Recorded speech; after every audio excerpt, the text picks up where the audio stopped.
Hello, and welcome to David Parker's Breaking News. I'm David Parker, your host. Thank you for joining me. We have had a storm to hit Las Vegas, Nevada. 70-mile-an-hour winds struck through the city, leaving destruction in its path. Downed power lines, fires throughout the city, and businesses destroyed. This was something that no one saw coming, and everyone is left to wonder what type of storm that was that hit Las Vegas. We have reports of, on one street, Tropicana, all of the power lines are down on that street for miles. There are pictures on the internet, and these are very disturbing images, which shows down power lines, but no down trees, or no down signs. With a storm of this magnitude, and you have down power lines like you have, there is no evidence of down trees or other things like signs that should be destroyed also. On this one street for miles, those power lines are down from one side of the street to another. And people find that very disturbing. So we want to take a closer look at what type of storm this was. But first, we got to look at the importance of Nevada in the Las Vegas area. Well, one of the main military bases is in Las Vegas, and it's Nellis Air Force Base. And it's known for its advanced combat training, weapons, and tactics development, and its aggressive training program. The main unit at Nellis Air Force Base is the U.S. Air Force Warfare Center, which coordinates units all over the world. They command and control center is there, and they control aircraft from every branch of the military and NATO and all allied nations. Also, in Las Vegas and Nevada area, we have Creech Air Force Base, which is top secret. A lot of people don't know about this, but it includes combat command and control tactics development, intelligence support, and weather support, which is very key. It's 400 airmen at Creech Air Force Base. It is the heart of the U.S. Air Force Remote Pilot Air Force Program, which is known as RPM. They run over 75% of all the RPM missions worldwide. And these are drones. These are these remote drones that the military uses. This is advanced technology. And this is one of the bases this happens at, and this is in Nevada. Another top secret base in Nevada is the Tonopah Test Range. They have the Rachel Army Air Force Field, the Rachel Army Airfield is also there, and McCarran Airfield. These are top secret bases.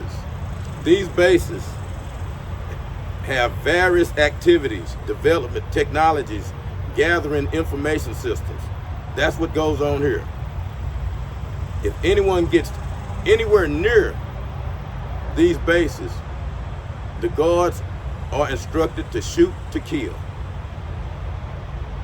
Now, at the center of all of these bases in Nevada sits Area 51, which everybody knows from the movies, from the folklore, that this is one of the top secret bases that is involved in UFO alien intelligence gathering.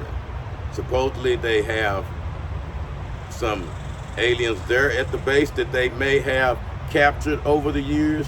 There's all kind of rumors going around about Area 51.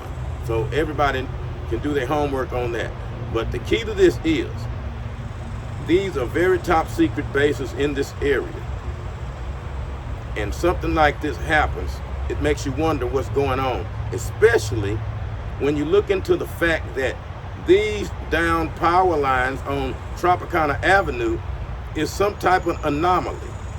When you look at them, there's no storm that could have knocked them down the way they were knocked down. It's almost like a controlled demolition.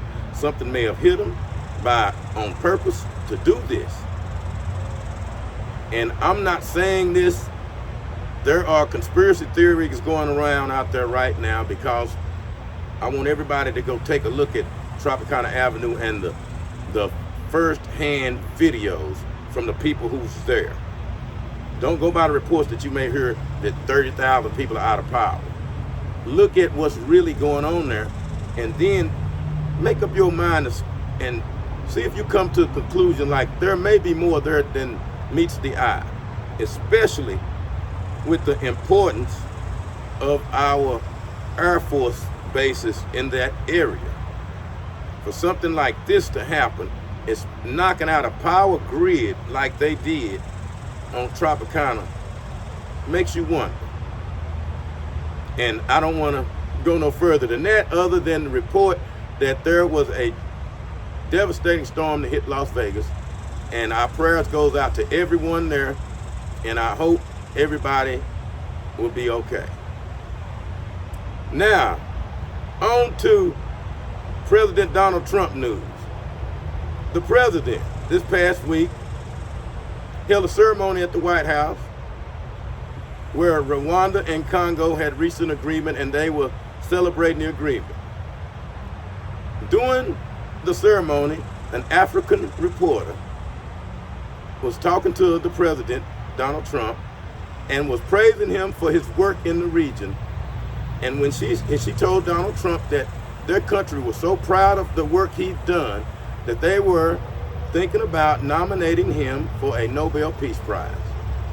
And the president was all smiles. And when it was his turn to address her, the first thing he said to her was, "You know what I'm about to say, I know will be viewed as politically incorrect, but I must say you are very beautiful."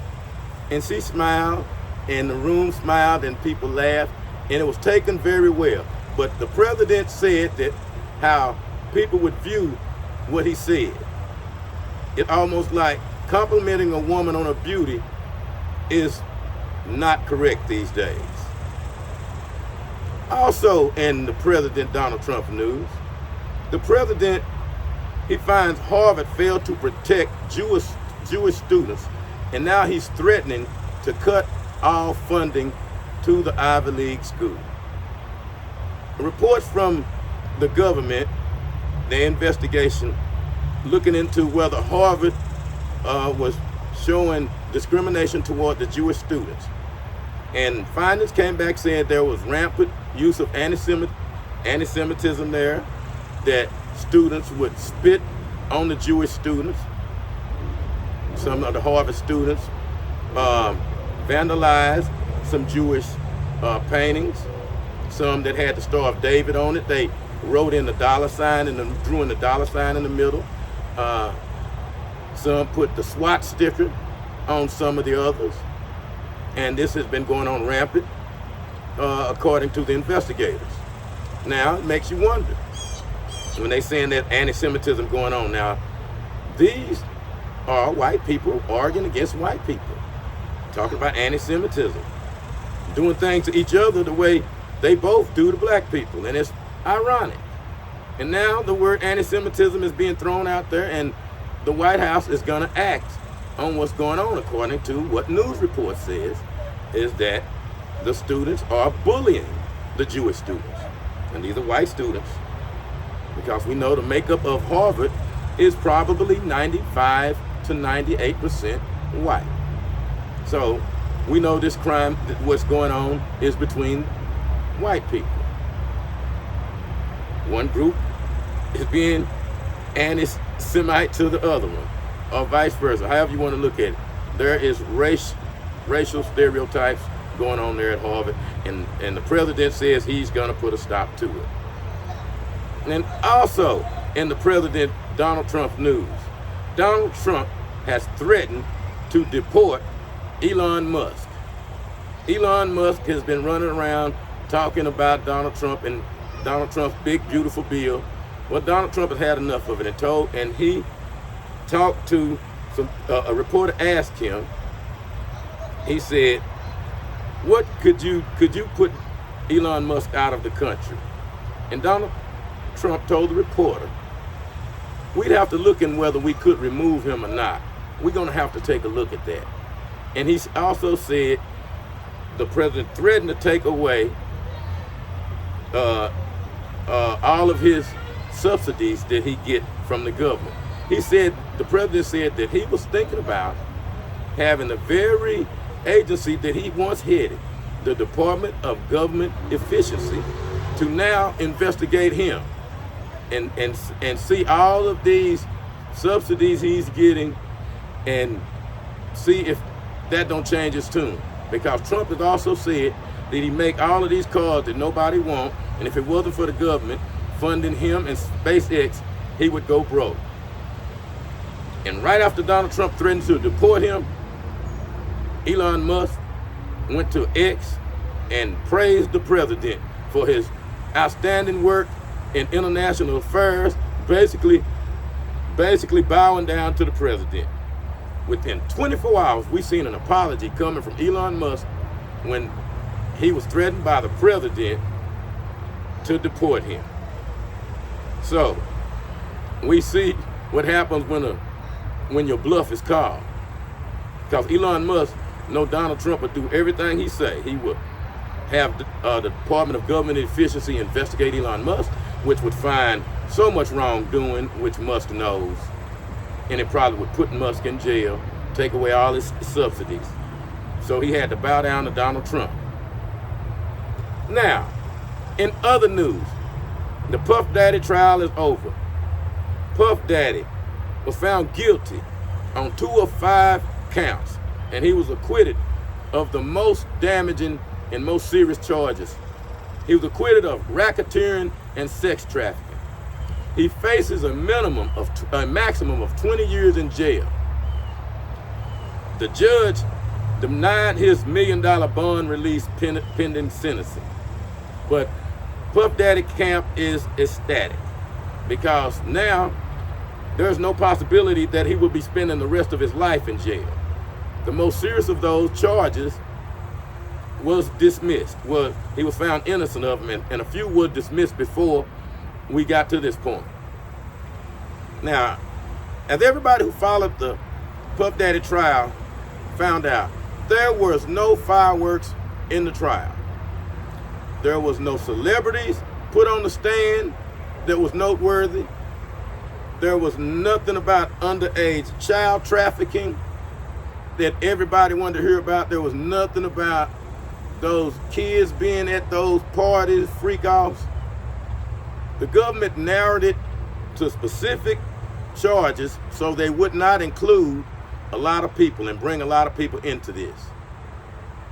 So what was this trial all about? Because now that we look at it, what were they trying to charge him with? I don't know if he did anything wrong. If I was the way I followed it, he didn't force people to do nothing. Sure, he used his influence to coerce people to do certain things, but as far as him running a criminal enterprise and racketeering, that was crazy. So why was those charges brought up and then dropped before the end of the trial, and then he was found not guilty of those other charges, sex trafficking and racketeering? We probably will never know. But one thing's for sure, Puff Daddy will not be spending the rest of his life in jail, and it's possible that he could get out very soon.